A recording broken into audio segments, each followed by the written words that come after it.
बिस्मिल्लाहिर्रहमानिर्रहीम। अस्सलाम वालेकुम नाजरीन, आप यूट्यूब चैनल देख रहे हैं। मैं इमरान खान हूँ। निज़ाम ने नाजरीन अपने आप को कुछ और नंगा किया है और निज़ाम के तन के ऊपर से मजीद कपड़े उतर गए हैं। ये पानी उन्होंने फेंक के 70 साल से ऊपर की उम्र है इन खवातीन की, इनको जो है बार बार इमरान खान की बहनें गिर रही थी, वो बाकायदा वीडियो सामने आ चुकी है। पहले ये क्या करते हैं, अंधेरा करते हैं, उसके बाद ये क्या करते हैं, क्रैकडाउन करते हैं, ताकि कम से कम वीडियोस बने और सबूत सामने ना आए। दिन के वक्त ये इस तरह की एक्टिविटी नहीं करते क्योंकि कारकुन ज्यादा होते हैं। मैं आपको कुछ बता देता हूं, तो इमरान खान साहब को कैद तन्हाई में मैक्सिमम रखा जा रहा है। कोशिश ये है कि उन्हें प्रॉब्लम्स हो जाएं। ये ज़हनी टॉर्चर है ना, इससे इंसान को बड़ी मुश्किलात होती हैं। इमरान खान साहब कितना इससे लड़ने की कोशिश कर सकते हैं, लेकिन पाकिस्तान तहरीक इंसाफ को यह बात इंश्योर करनी होगी कि इमरान खान साहब की आज़ादी भी हो और उनकी मुलाकातें भी बंद ना हो। अब इसके लिए पाकिस्तान तहरीक इंसाफ को एक हिकमत अमली जल्द अज जल्द बनानी पड़ेगी और अपनी मुजामत को तेज करना पड़ेगा, चाहे वो ओवरसीज पाकिस्तानी हो, चाहे वो सोशल मीडिया के सारिफीन हो, चाहे पाकिस्तान के अंदर पाकिस्तान तहरीक इंसाफ के लोग हों या आम शहरी हों जिन्होंने इमरान खान साहब से उम्मीद बांधी हुई है, चाहे नौजवान हो कि कल को आप पछताएं। इससे बेहतर है कि आज आप निकलें और आपको बड़े पैमाने पर एक मूवमेंट ऐसी बनानी पड़ेगी पुरअमन तरीके से जो इमरान खान साहब की आजादी का रास्ता निकाले। वरना जिस लेवल तक ये निजाम चला गया है, ये इमरान खान साहब को तन्हाई में भी रखेंगे, ये उनकी बहनों के ऊपर गद्दारी के मुकदमे भी दर्ज करेंगे। ये मैं आपको आज बता रहा हूं, इन्होंने ये फैसला किया हुआ है, इनकी ये ख्वाहिश है कि इमरान खान साहब की बहनों के ऊपर गद्दारी के मुकदमात दर्ज किए जाएं, इमरान खान साहब की पार्टी के ऊपर पक्की पक्की पाबंदी लगा के उसे कालदम जमात बना दिया जाए। ये सारी कोशिशें ये करेंगे और इस रास्ते पे ये चल रहे हैं। कई लोगों ने वहां बड़ी कुर्बानी दी है, बहुत सारे नाम मैं नहीं ले पाऊंगा, लेकिन अभी ये खबर आ रही है कि इमरान खान साहब की जेल को तब्दील किया जाएगा। ये बार बार दावे किए जा रहे हैं।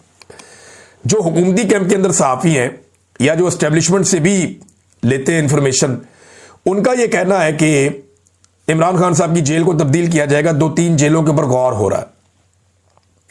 क्या ये इतना आसान होगा? देखिए, निजाम है, वो करना चाहे कर भी सकते हैं, लेकिन ये करने के बाद रिएक्शन क्या आएगा इसके बारे में हम कुछ भी नहीं जानते। जिस जगह ले जाएंगे वहां पे रिएक्शन क्या आएगा इसके बारे में भी हम कुछ नहीं जानते। ज्यादा इंफॉर्मेशन है नहीं, लेकिन क्योंकि इमरान खान साहब कैदी हैं, इस्लामाबाद के अंदर केसेस चल रहे हैं, तो अगर इस वक्त इमरान खान साहब को उठाकर किसी और जगह पे ले जाएंगे तो ये एक इंतजामी और कमजोर फैसला हो सकता है और इस पे पूरी दुनिया में एक रिएक्शन भी आएगा पाकिस्तान तरीके इंसाफ का या पाकिस्तानी अवाम का। पाकिस्तान के अंदर जो रिएक्शन है वो भी मुतवक्के है कि हो सकता है बड़ा तगड़ा रिएक्शन आ जाए और हुकूमत इस फैसले से बाज रहे। अब नाजरीन, पाकिस्तान तहरीक इंसाफ ने यह खबर चलाई जा रही है और जाली खबर है कि पाकिस्तान तहरीक इंसाफ ने माइनस इमरान खान पर इत्तफाक कर लिया है और ये दावे जो है वो फैसल बाडा जैसे लोग कर रहे हैं।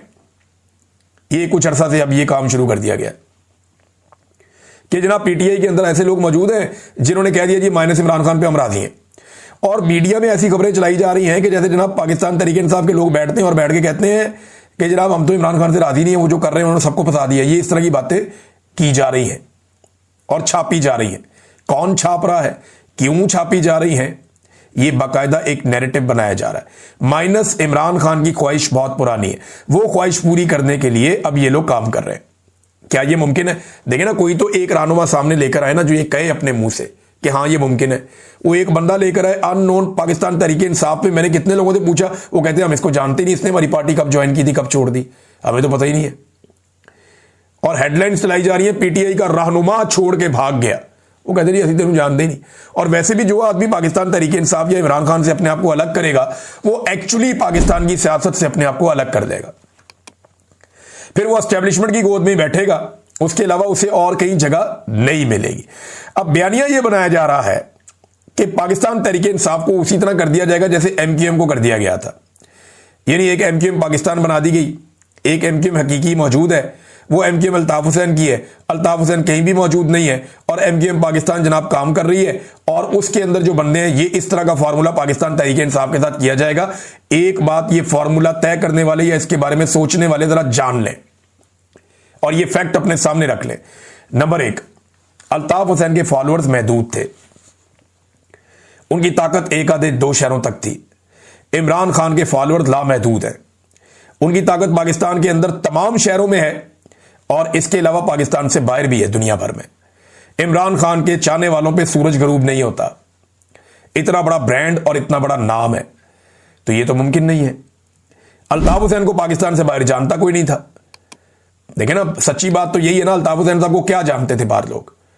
2 शहरों के अंदर से ज्यादा वो आगे बढ़ नहीं पाए थे कभी। तो एमक्यूएम तो बहुत छोटी सी थी, पीटीआई बहुत बड़ी है, कौमी सतह की बहुत बड़ी पॉलिटिकल पार्टी है और इसके फॉलोअर्स लामहदूद है, बहुत बड़ी तादाद में।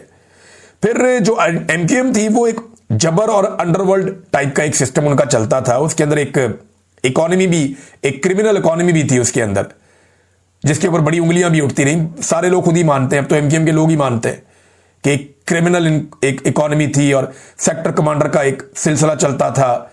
वहां पे एक बड़ी कमांड होती थी, कंट्रोल होता था, पैरेलल 2 अलग अलग निजाम चल रहे थे। तो वो एक अलग तरीके से कंट्रोल्ड पॉलिटिकल पार्टी थी। ये अनकंट्रोल्ड है, यहां आम आदमी है बहुत बड़ी तादाद में, तो वो बहुत बड़ा फर्क है। यहां एक क्लियरिटी है इन मामलात में। दूसरा, अल्ताफ हुसैन जो लीडर है पाकिस्तान एमक्यूएम के एक लीडर थे, वो पाकिस्तान से बाहर थे, बड़े लंबे अरसे थे। और वो पाकिस्तान से बाहर गए थे अपनी जान के खतरे की वजह से कि मुझे मार देंगी एजेंसियां, या मुझे गिरफ्तार करके या मुझे लापता कर दिया जाएगा। तो अल्ताफ हुसैन पाकिस्तान से बाहर चले गए, बरतानिया पहुंच गए। इमरान खान पाकिस्तान के अंदर रह गए, वो पाकिस्तान से बाहर नहीं गए। उन्होंने कहा पाकिस्तान से बाहर मैं नहीं जाता।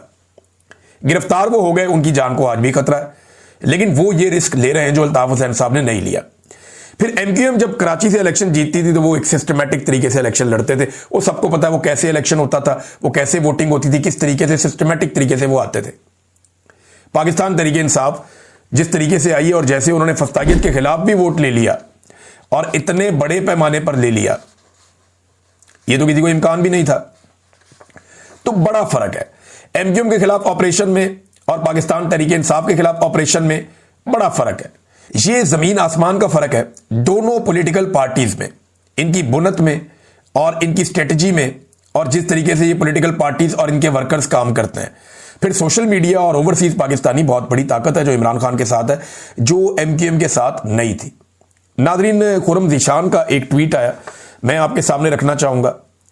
यानी जिसके घर पे गोलियां चल जाएं और वो मौजूद ना हो और इस तरह का वाकया एक हो जाए, एक मुलाजिम जख्मी भी हो गया, 20-25 लोग डालों के अंदर बैठ के आ गए, तो उस आदमी का हौसला देखें। वो अब स्टेटमेंट, हद क्या होगी, मौत कबूल है, 1000 बार कबूल है, कुत्तों की तरह जीने से शेरों की तरह मर जाना कबूल है, ये खुर्रम ज़ीशान ने कहा। तो ये उनका स्टेटमेंट है। फिर वज़ीर आला भी उनके घर गए, उनसे जाकर मुलाकात की, उनसे जाकर इजहारी यकजहती किया। ये बड़ा पॉजिटिव जेस्चर है।